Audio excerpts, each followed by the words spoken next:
This is Mile High. Do I want to tell the story or do I want to show the message? You've got a lot of work to do between Mile High. The time has come where we can know we have a responsibility, an ethical and moral responsibility. We have to do it better in order to move people along. Up, down, inside out. If you get your mind right, it is not. It is a receiver of thought. Because love is my first technique. it's now time for the show.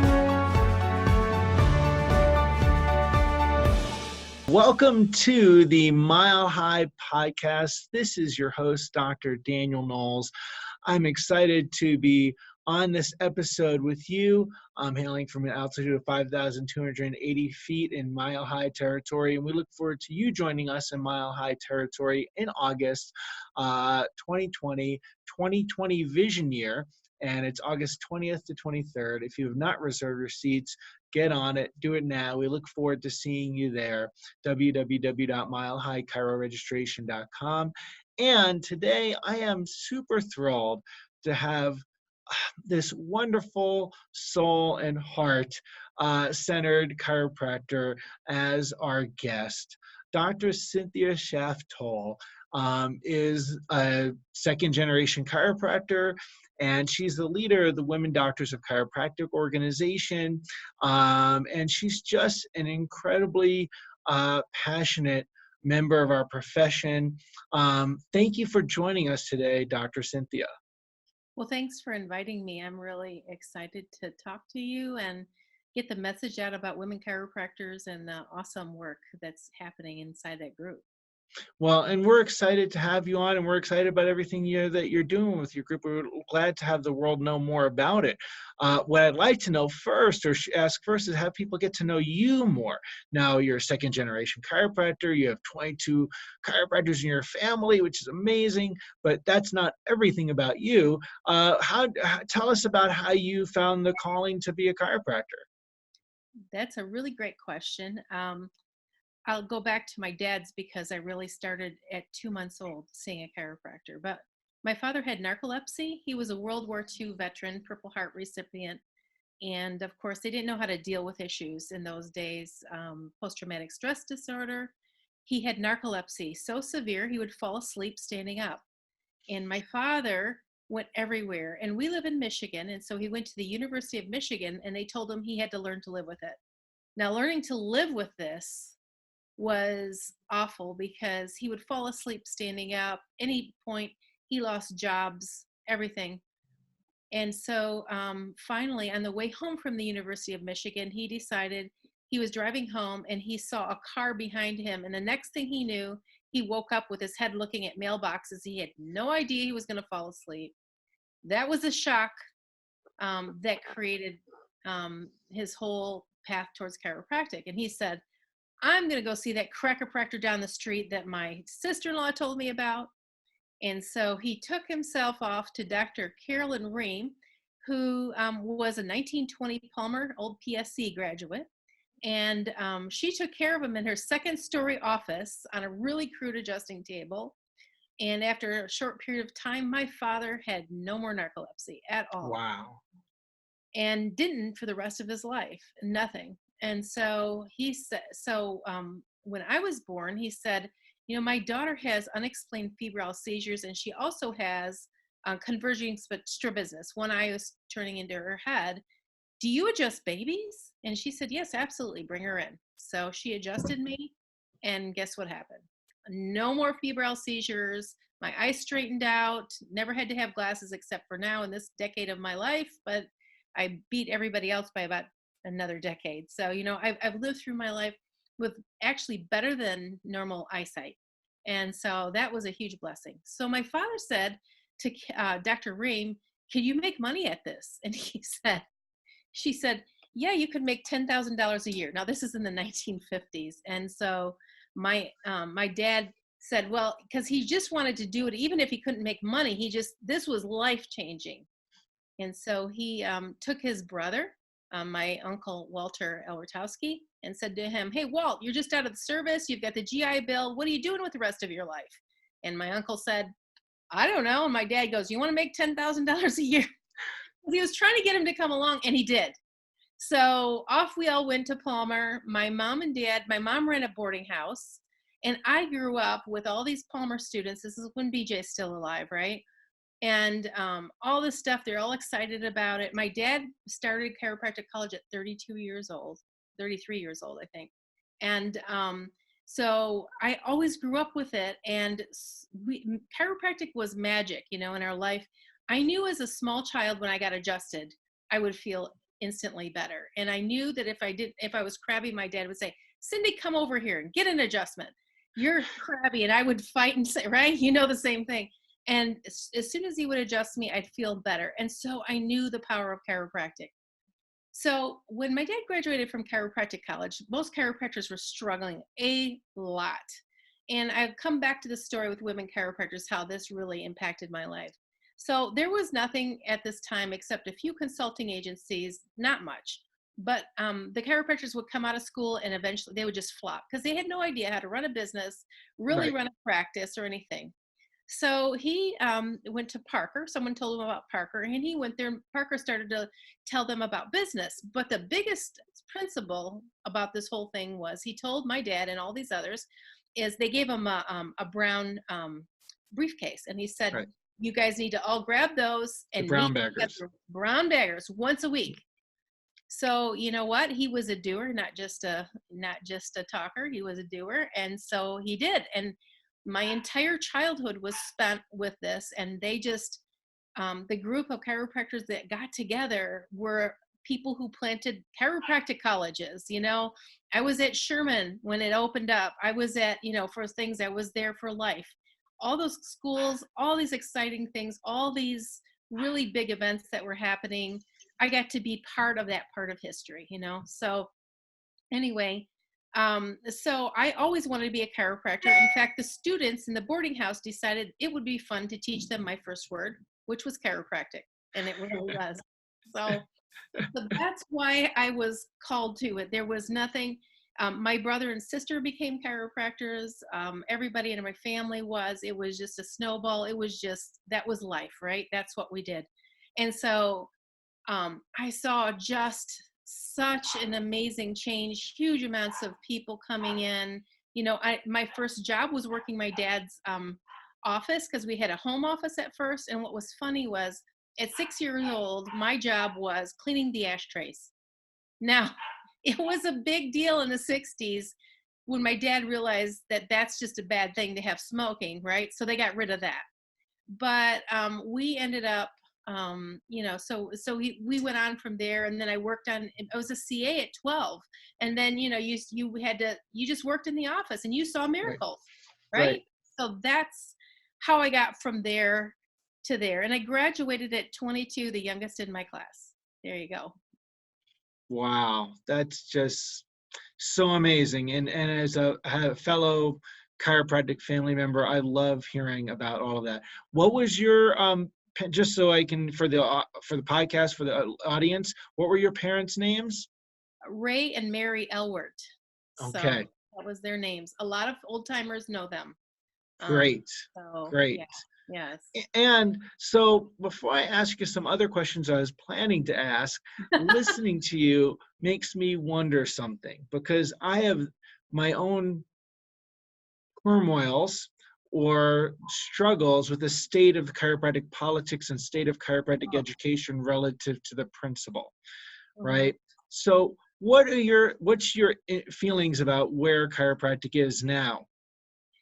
That's a really good question, because it's funny to be one of the old timers now, right? So the people in their 80s hug me now when they see me, and they say, "It's nice to see someone from the old days." I'm like, I'm not that old, but I love them to pieces, So my view of the whole thing is I am a person who tries to do something about it. There's a lot of things that I'm not happy about, but my life's work is towards making it better. Let's put it that way. There's a lot of things that makes me very sad. Okay.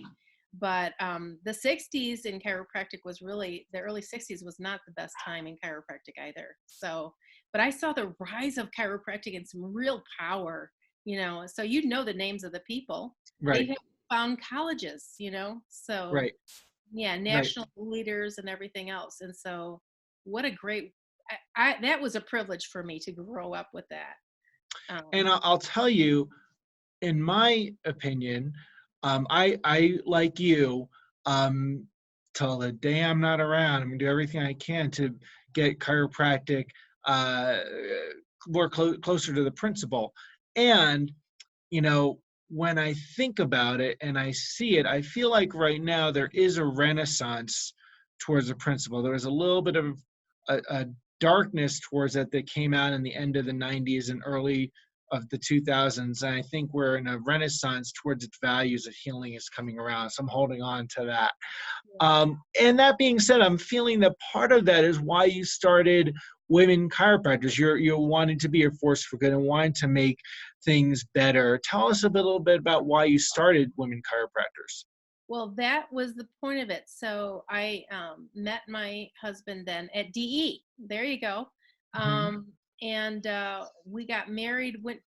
I got married at 18. Had my son Jeremy at 19, who's now a chiropractor. Started chiropractic college at 19. I had finished all my undergrad by that time, and then I had a daughter halfway through school. And I thought, I'm going to get out of school. And I'm just going to the whole world is going to set on fire for me as a woman chiropractor. We're going to do this amazing stuff with both of us. And came out and found out my life was very different, because one thing you didn't talk about is I do have 7 children.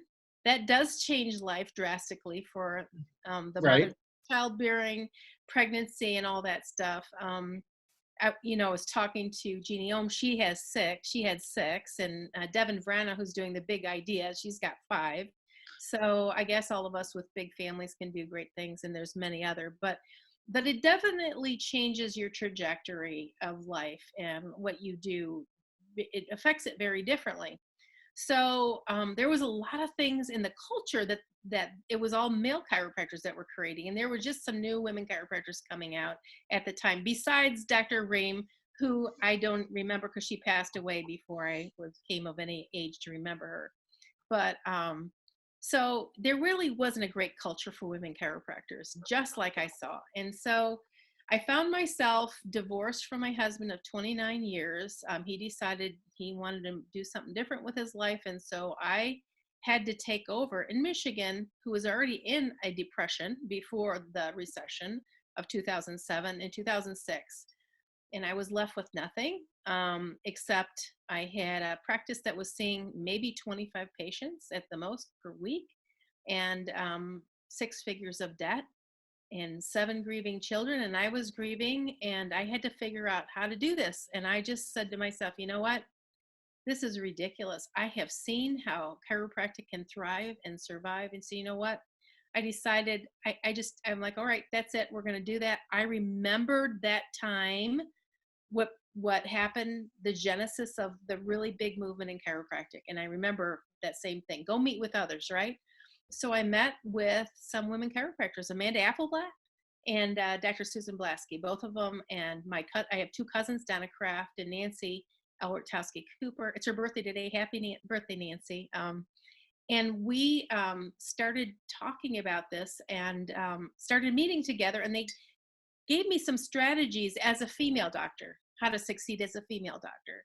And of course, there's a lot of women who don't have children, so it's a different world than women who do have children. It's a different strategy, for that. Or you have to have additional strategies. So I'm sure, being and a woman chiropractor married to a male chiropractor, I knew how to do that. But alone was a totally different deal. And so I knew once I was able to get on my feet going and start to pass all the records my ex-husband and I did together, even though I saw chiropractors around me going out of business, I just said, all right, I know there's other women that are suffering just like me. It was a calling. It literally felt like I have a hand on my back from God, honestly, that just said, you've got to do this. And so I went to the Michigan Association of Chiropractors and talked to them about this, and they kindly gave me a spot to speak on. When I was doing research for this talk at the MAC, I looked on the internet at that time. I think I was teaching in 2011.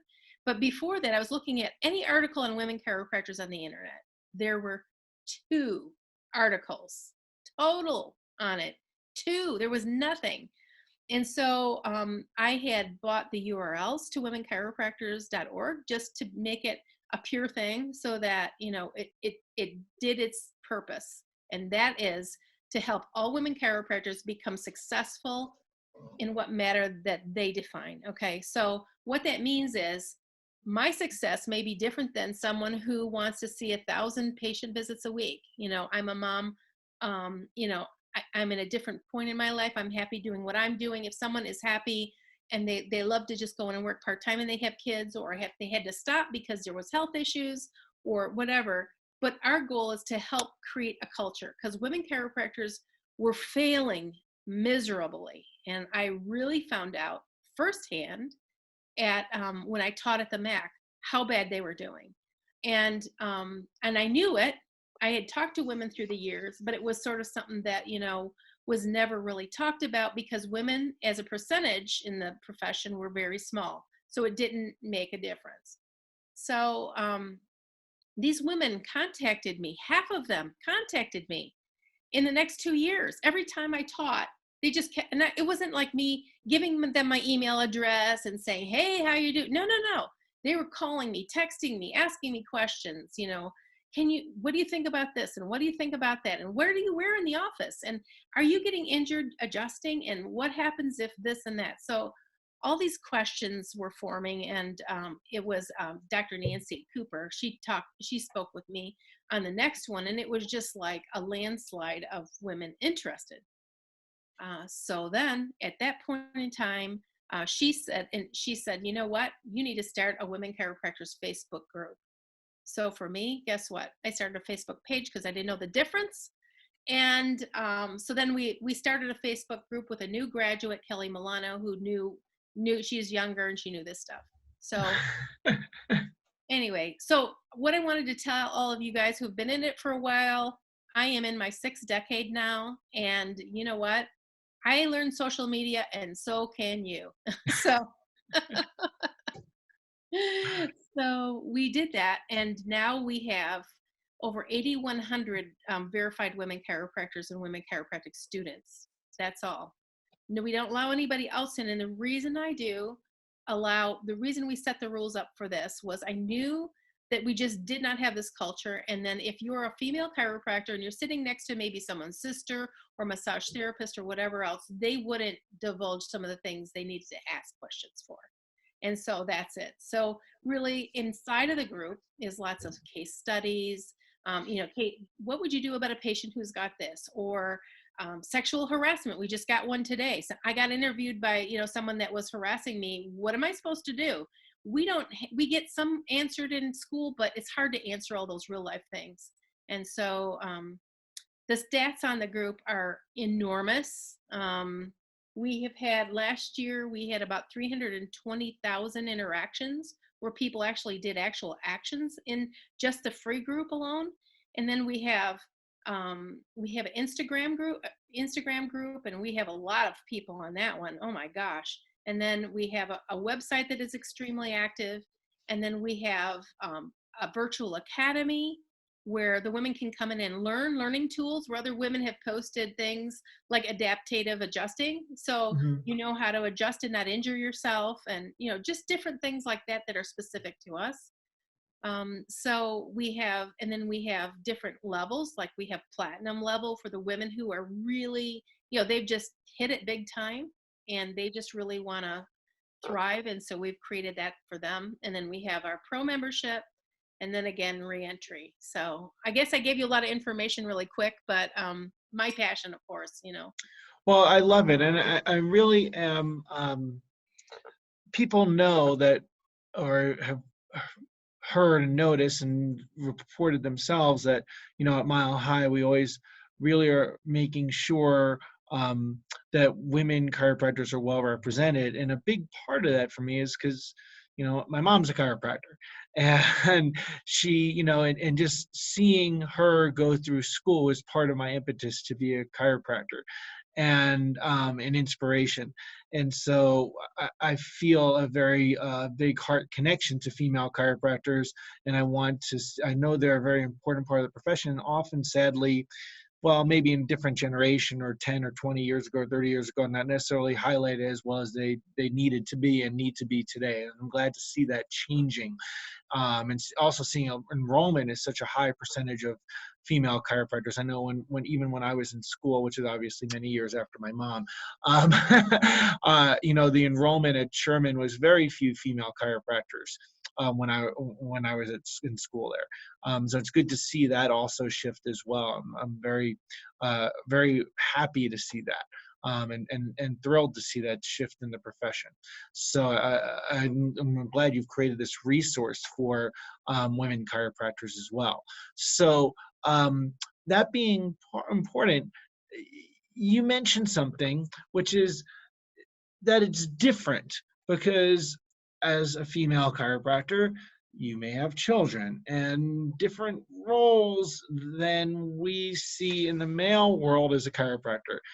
What are some, it's not necessarily harder, it's just different. They have to have different strategies. What are some things that could help female chiropractors when they're having one new baby on the way or afterwards, or like you said, Devin Varna, who I love, Yeah, that's I think it all goes back to the basic thing that that I was telling you earlier is meet with women chiropractors who are local. And one of the things that the medical establishment has over us is that, they culturally assimilate in local areas. Okay. Right. So they have a culture, right? So they meet at a hospital together, they go on rounds, and they pick up things, bad or good things, but they do pick them up by being together. And once we get out of school, we could be a lone ranger forever. We may never run into another chiropractor in our life. Right. So Right. what I highly recommend for them is to, number one, get at least on a women chiropractors free group, because that's just a great resource of amazing information. And number two, and you can ask questions. Number two is find local women in your area, women docs, and get to know them. And so if you are pregnant, for example, I was married to DC, so taking time off wasn't my problem as much, right? So, but like my cousin, Dr. Nancy, she had girlfriends in the area that were chiropractors, and they met for a long time.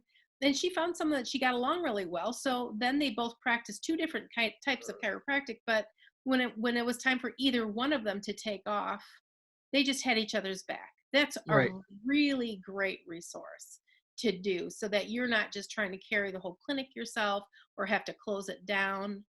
I always get this question from people that say, well, why do you have to have a women chiropractors organization?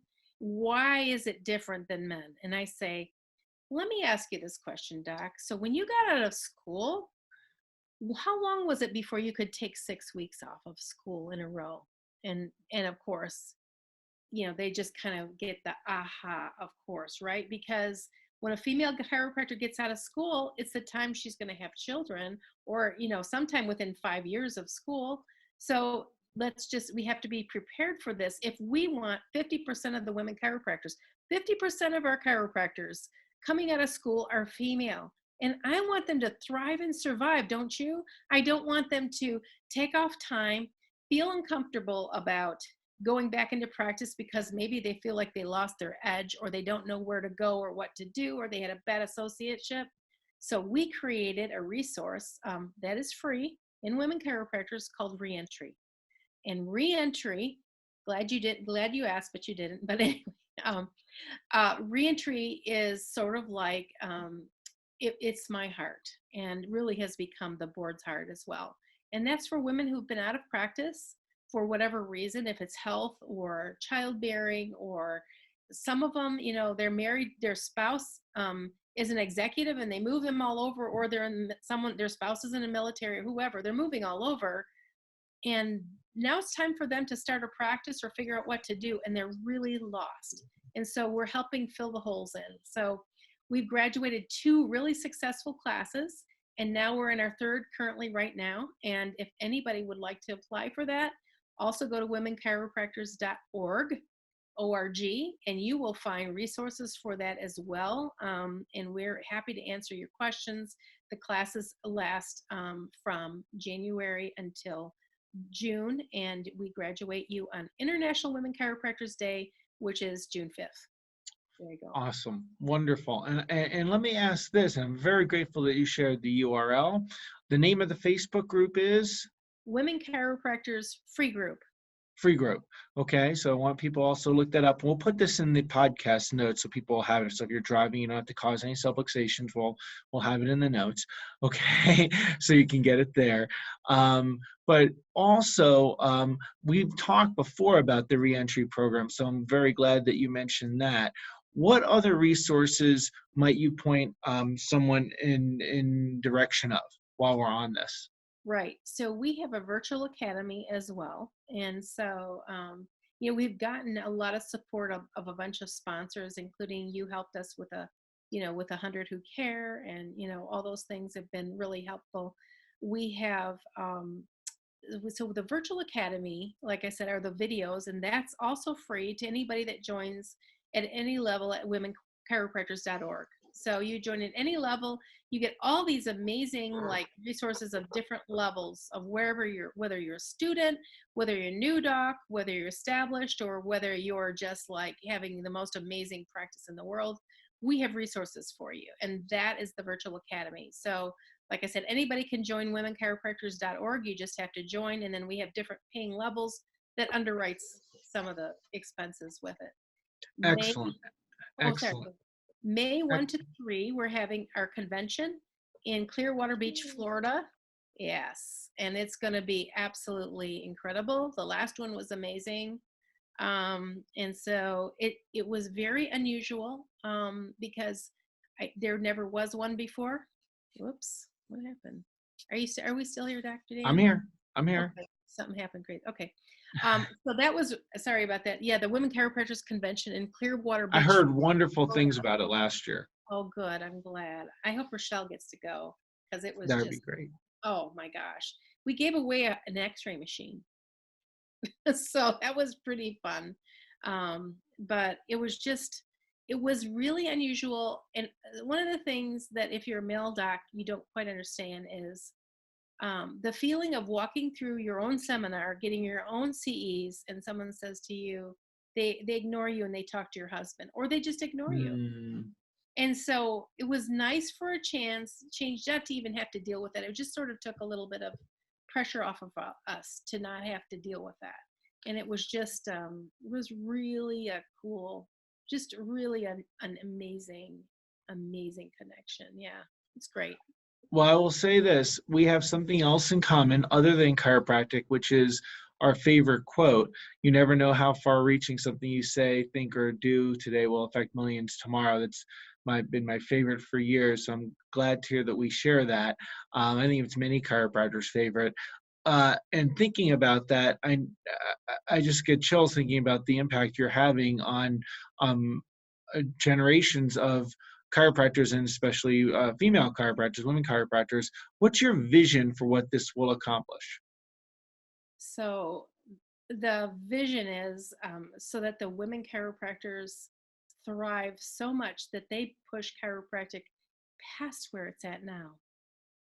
I felt like if I didn't do something, the profession was going to struggle, or if someone didn't do something, right? So now we have a whole team, not just me. But if we didn't do something, they would struggle. Mm-hmm. And the statistics were terrible at that time for women chiropractors. And I do believe that we're changing that. And that's the vision, that we want the women to actually help us get past where we're at in chiropractic, that it puts a new voice and a new vision forward and a new way for the world to see us as chiropractors. Thank you. Outstanding. Any last message that, if you've got an audience here, female chiropractors that are going to hear this over, what one thing do you want to share with them? That's a really good question. I tell you what, get involved. Don't be afraid. Don't be isolated. Don't be afraid that someone is going to compete with you. I think women are collaborators and we're connectors. And they say, anything you give to a woman multiplies. And really, that's the truth of it all. I'd love to see you all connect with each other physically, connect with us virtually, and reach out to the planet with the wonders of chiropractic care. And I've got to say, really, if you're listening to this, check out the convention, check out their event. Who are some of the people speaking at it? Oh, so you know what's fascinating about our convention is we're not looking just for people who were like everybody knows, right? We're looking for a little bit different stuff. Dr. Lona Cook is speaking. We have let's see, Dawn Galbraith from Foot Levelers giving the keynote. There's a bunch of them. If you look on womenchiropractors.org, there's a ton of them. Great. Hey, you know, I forgot to talk about, I'm sorry, real quick, is Go for it. regional pop-ups. And the regional pop-ups are an amazing way for you to connect in your community and get some credit hours. And we also provide lunch. So again, we've gotten a lot of sponsorship dollars. And so that's what we're doing. We're giving it all back to you. And we're giving a chance for women chiropractors to learn how to speak on a platform. There's a lot of hidden talent there. And so that's what we've done. We've had let's see, 3 so far. And what's fun is we've uncovered some new speaking talent. And so it's just amazing to see that. And that's one of the things we're trying to get more women on platforms. And then, like I said, the wonderful feeling of all these women getting together locally is now we want to gather together and we're going to learn from each other. And that collaboration is what's going to change the world. I think it's so vital for chiropractors to connect with each other. I think that's one of the things that I know it's one of the things people love about Mile High, is they feel like they're getting to connect with fellow chiropractic teams, and they love the community and family. And I think chiropractors as a whole, whoever their tribe is, they need that, because we're just such a different breed, and we have such a different experience than a lot of our, the other people in our communities that may have different values. And so that anytime chiropractors get together, I think great things happen, and I thrive on it too. So I really want to encourage people, get to their event. Was it May 1st, 3rd? Is that what you said? May 1 to 3, yes. May 1 to 3. Yeah. On the beach. Well, what more could you want, right? So I definitely look it up and join their group. And of course, we look forward to seeing all of you at Mile High in August 20th to 23rd. And if you enjoy these podcasts, hit subscribe. You never want to miss any Mile High tick. So make sure you stay in the loop and hit subscribe, whether you're listening to this on iTunes or Stitcher or whatever it might be. And Dr. Cynthia, thank you so much for all you are doing for chiropractors and the public and women chiropractors around the world. We really appreciate what you're giving and for your values towards our principles. Thank you. Our board works tirelessly for this. It's not just me. The board works like you can't even imagine, and we are so thankful to do it. So thank you for having me. Thank you.